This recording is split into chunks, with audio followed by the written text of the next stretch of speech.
Ladies and gentlemen, it is my pleasure to introduce Dr. Rajesh Bajaj, MD, a distinguished senior consultant from Chennai, India.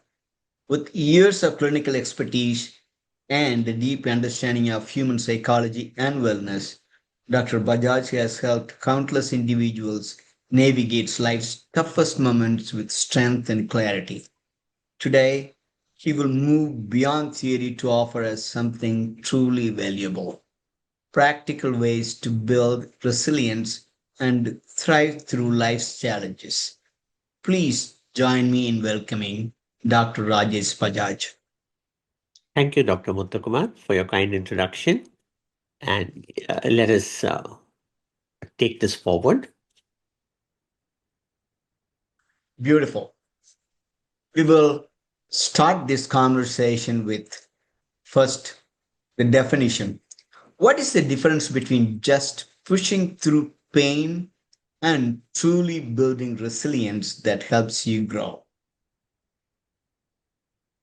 Yes, pain, we will all have to accept, is an inevitable phenomenon of life. At some time or the other, we are all going to experience what we call pain. It could be at the physical level, it could be at the psychological level, it can be at the emotional level also. Now, pain is something that is unpleasant, something we do not wish to experience, to sense, and we would like to run away from it or not allow it to come into our experience as much as possible. But as I said earlier, pain is inevitable. So, to understand this pain that uh, is something that brings about unpleasant memories, unpleasant experiences in us, how do we handle it? How do we tackle it? How do we understand this phenomenon called pain? Pain, in one way, if it has to be understood, is the absence of pleasure. Now, there are times when we feel that this pain is intolerable and seems to persist, not going away.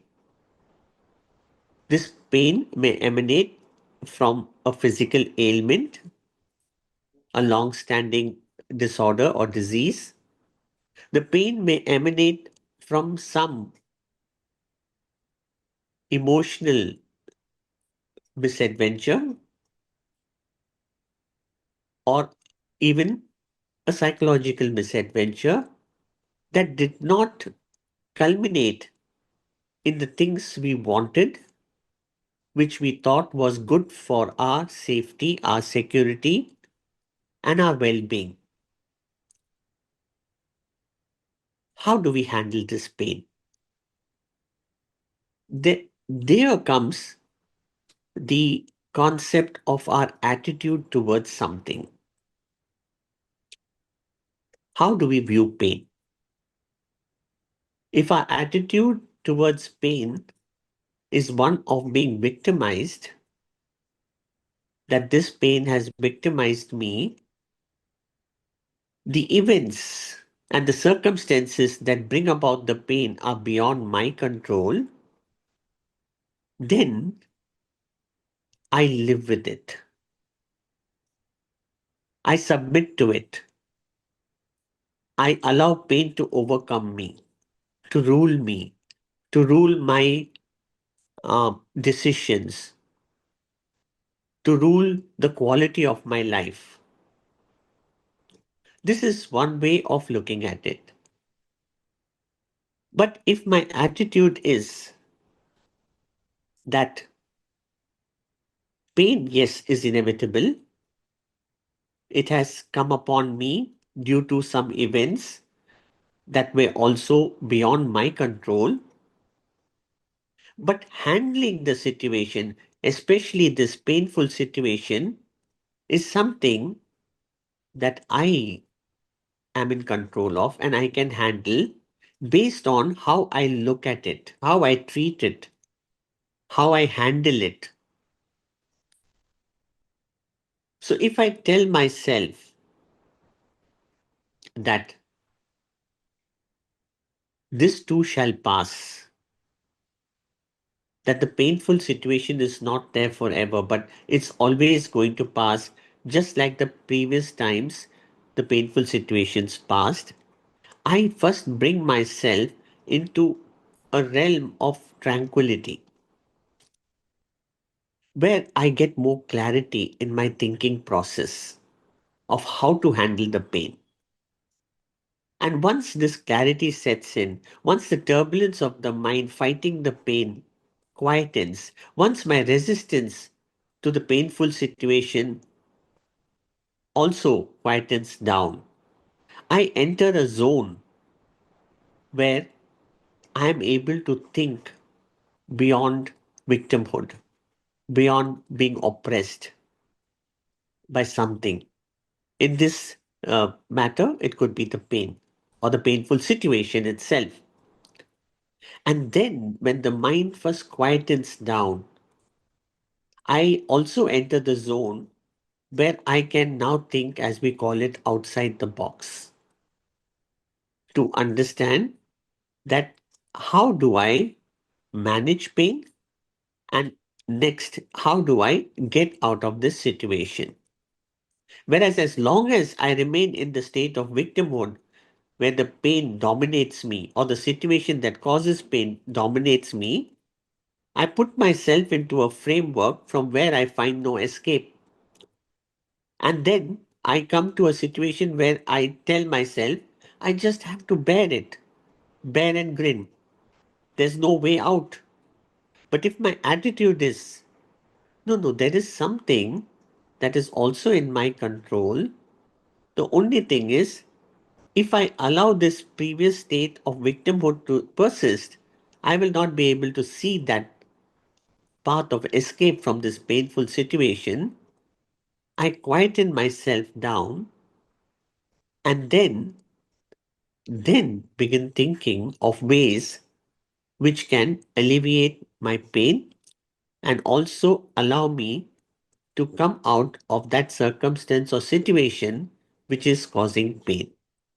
So it's just a difference in attitude, it's a difference in self talk, how I talk to myself, what attitude I give to the situation that is bringing about pain, that makes the difference as to whether one will just go through with the painful situation, thinking there's no way out, no way of escape, and that I'm doomed and destined to go through this painful experience, leave the power to the other to alleviate my pain, or I can take this power into my own hands and say, no, no. Yes, I did land myself into this painful situation. Let me look at the facts and look at the reality of the situation as it exists now to find out what is it that got me into this situation first, and therefore what are the resources available to me today to come out of this situation that is causing pain. This is the difference between a person who gives up and the other one who says or who has the never say die attitude and says no. Yes, I know it is. The first thing is acceptance. Yes, I am in a painful situation. And this situation is causing me pain. Why is it causing me pain? We have to ask ourselves those tough questions. How did I get into this situation? What was it that I did that brought me into this situation that I find myself in?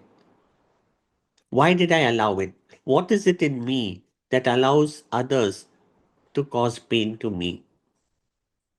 If so, what can I do now differently to address the situation and ease my pain and come out of it? So, these are the questions that when we ask ourselves, we open up avenues of thinking and feeling that help us grow psychologically and emotionally, and find ways to come out of pain and not just submit to it. Beautiful. Thank you so much. Um, the second question I like to ask you is, what is the one negative thoughts you often have during a tough time, and how can you change it using real facts? It is kind of similar to what you have already spoke, and can you give another example? Yes, I'll give another angle to it. Mhm. One thing that we need to understand about our minds is that they have been conditioned as we grew up.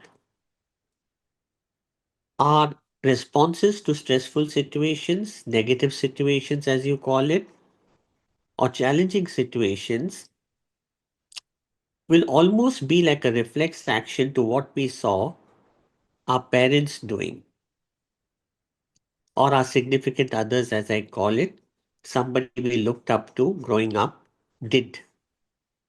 And we imitated that. We imbibed those ways of handling negative thoughts and negative situations.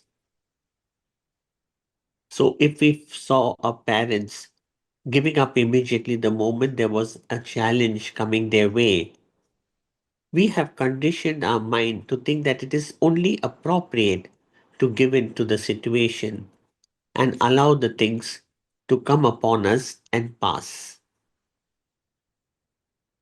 We can call this a negative thought. As soon as a challenge comes in, is well, I would say negative thought is something that demeans us, that makes us feel I'm not okay.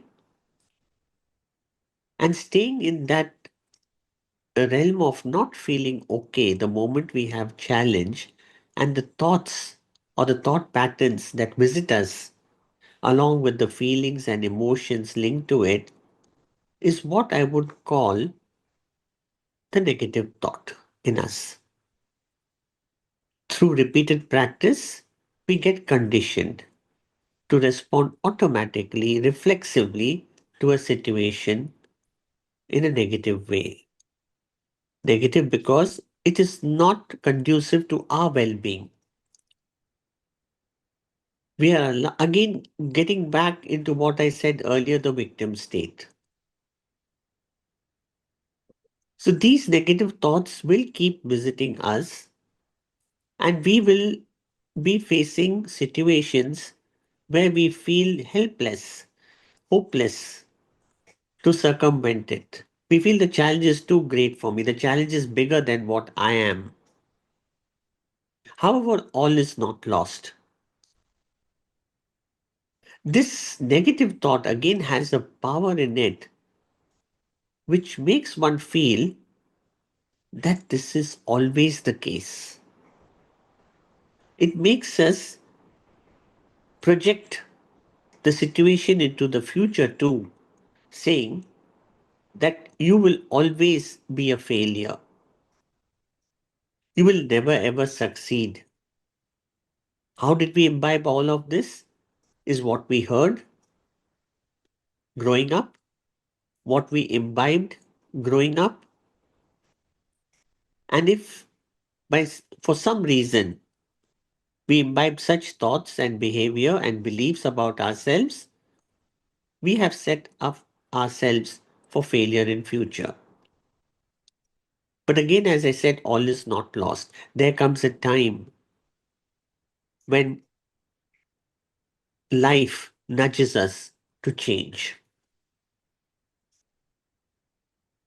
Why do we not change in the first place? We do not want to change because we feel there is pain involved in changing.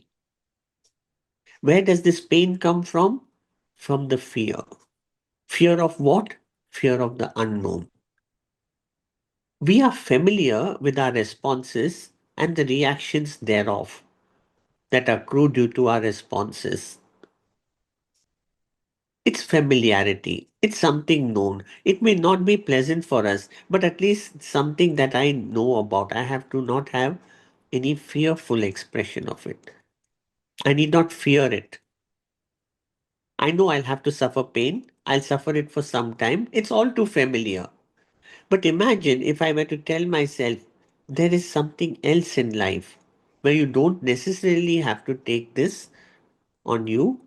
You could overcome your victim state. You could respond to this situation differently. But because growing up, I don't know what the outcome of that situation will be, it's unknown, unpredictable.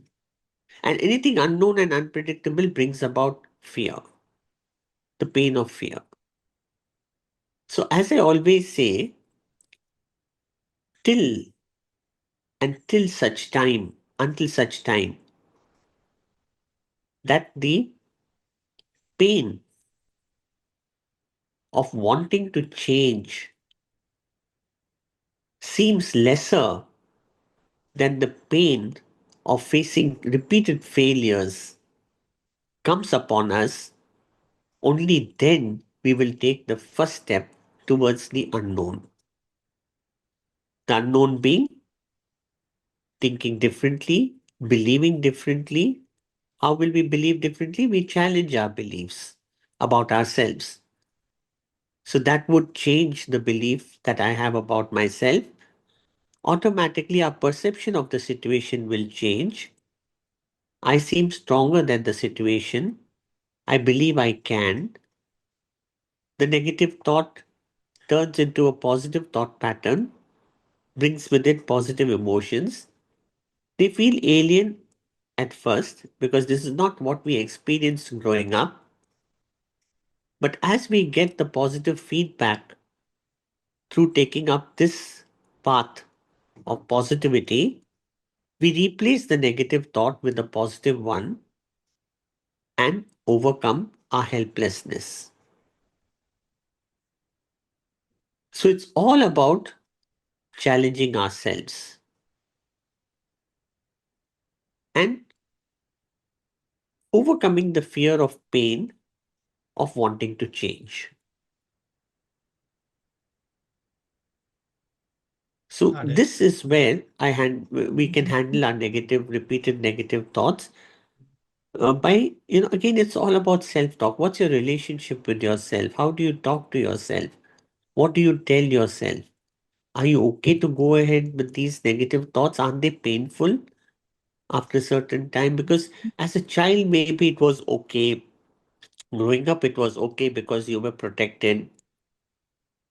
But then one day, you have to fend for yourself, probably also your loved ones and your dependents.